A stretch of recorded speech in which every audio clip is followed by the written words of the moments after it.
the is actually in Trump's cabinet?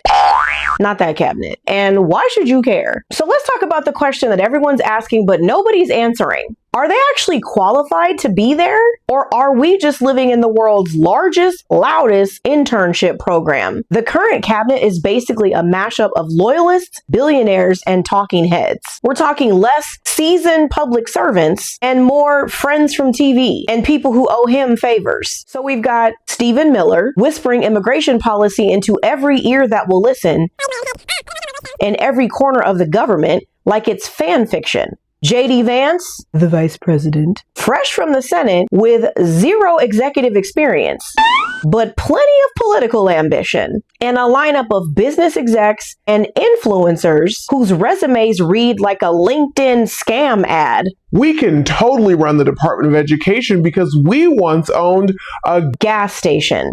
Are they qualified? Well, that depends. If the qualifications are, will you say yes? Will you protect the boss at all costs? And will you go on cable news to do it? President Trump believes in law and order. This is exactly what we're doing, and we're proud to do it. Then sure, they're qualified. If the qualifications are knowledge of law, policy, budgeting, and crises, the answer is no.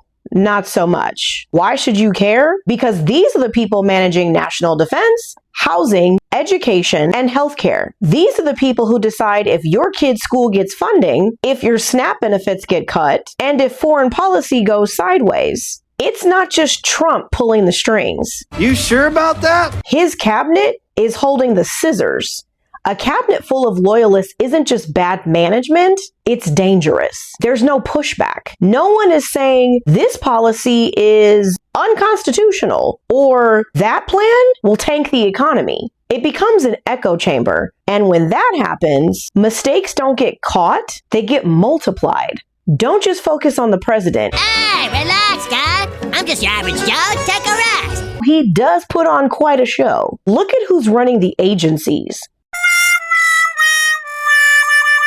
Learn their names. Call your representatives and say, I'm watching them too. And when you vote, vote like the whole bench matters, not just the person at the podium. Power works best in the dark. So flip the switch. The more you know who's in those seats, the less they can do damage unnoticed. Pay attention, ask questions, and never forget, you've got a louder voice than you think.